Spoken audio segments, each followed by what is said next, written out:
आपके साथ अनु और आप देख रहे हैं जी टीवी न्यूज चैनल। आइए नजर डालते हैं आज की कुछ महत्वपूर्ण खबरों की ओर।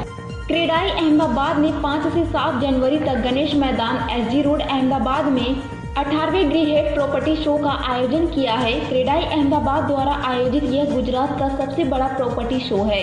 क्रेडाई अहमदाबाद, जिसे पहले ग्रीहेड क्रेडाई के नाम से भी जाना जाता था, इस प्रदर्शनी में उद्योग के 60 से अधिक अग्रणी डेवलपर्स द्वारा अहमदाबाद के विभिन्न क्षेत्रों से लगभग 400 आवासीय, वाणिज्यिक, औद्योगिक, प्लॉटिंग, सप्ताहांत, विला और प्लॉटिंग परियोजनाएं प्रदर्शित की जाएंगी। प्रदर्शनी में वित्तीय संस्थान भी भाग ले रहे हैं और मौके पर ही ऋण स्वीकृति करेंगे। इस बारे में क्रेडाई अहमदाबाद के अध्यक्ष श्री ध्रुव पटेल ने कहा कि वर्ष 2005 में अपनी स्थापना के बाद से GIFED प्रॉपर्टी शो शहर और बाहर के संपत्ति खरीदारों और निवेशकों के लिए परियोजनाओं के बारे में वित्तीय जानकारी प्राप्त करने के लिए वन स्टॉप समाधान रहा है।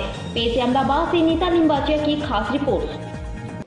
आगामी 5, 6 અને 7 જાન્યુઆરી 18મો ગાયડ પ્રોપર્ટી શો અમદાવાદમાં ગણેશ ગ્રાઉન્ડ ખાતે થલતેજ એસજી રોડ પર જે આવ્યું છે ત્યાં આગળ 18મો પ્રોપર્ટી શો થવા જઈ રહ્યો છે।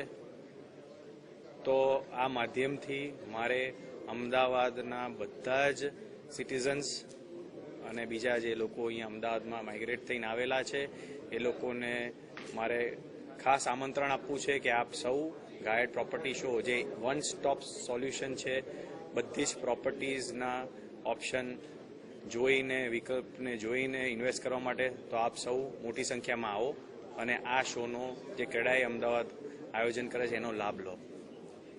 બે વસ્તુની મારે ખાસ ક્લેરિટી બીજી કરવી છે જે આ પ્રોપર્ટી શોમાં આપણે કરવા જઈ રહ્યા છે અને એક બહુ મોટો પ્રજાલક્ષી અને ગેમ ચેન્જિંગ ઇનિશિયેટિવ જે છે કે અત્યાર સુધી આપણે ટ્રેડ પ્રેક્ટિસની રીતે સુપર બિલ્ટઅપની અંદર પણ પ્રોપર્ટીઝ વેચતા આવેલા છે અને 2017થી રેરા એક્ટ આવ્યા પછી રેરા એરિયા પ્રમાણે પણ વેચાણ કરીએ જ છે।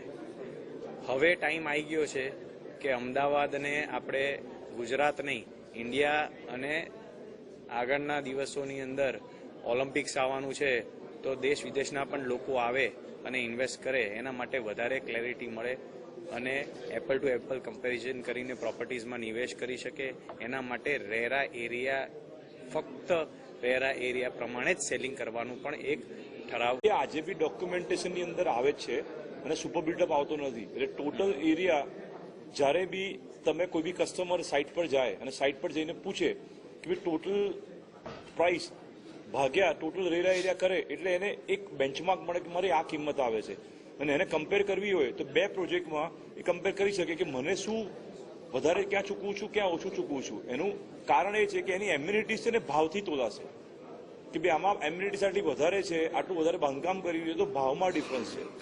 નહીતર અત્યારે બે મેજરમેન્ટ છે, રેરા એરિયાનું મેજરમેન્ટ બી છે તે સુપર બિલ્ટઅપનું અને ભાવનું બી છે। એટલે કસ્ટમર કન્ફ્યુઝ થયા કરે છે કે બે વખત ગણતરી કરવાની, સુપર બિલ્ટઅપ એરિયા કેટલો નાખ્યો છે અને ભાવ શું છે, અને કદાચ બોક્સ પ્રાઇસની વાત કરીએ તો અધર ચાર્જીસ કેટલા છે। આમ તો 3 વખત ગણતરી કરવી પડે છે એટલે કસ્ટમર વધારે કન્ફ્યુઝ થાય છે। એટલે કન્ફ્યુઝ ના થાય એટલે એક બેન્ચમાર્કને આપણે ફોલો કરીએ છીએ જે સરકારનો બેન્ચમાર્ક છે જે રેરા એરિયા। આ 5, 6, 7 જાન્યુઆરી 2024 જે અમારો 18મો પ્રોપર્ટી શો થાય છે ત્યાં 60થી વધારે ડેવલપર્સ અક્રોસ અમદાવાદ ભાગ લેશે। ત્યાં અફોર્ડેબલ સેગમેન્ટથી લઈને લક્ઝુરિયસ સેગમેન્ટના apartment units, commercial properties, plotted development, logistic properties, industrial properties, આ દરેક ટાઈપની પ્રોપર્ટીઝનું એક જ જગ્યાએ વન સ્ટોપ સોલ્યુશન કોઈપણ ગ્રાહકને જોવા મળશે। એટલે પ્રોપર્ટી શોમાં ખાસ બધા આવે એવી મારી વિનંતી છે અને ખાસ આમંત્રણ છે।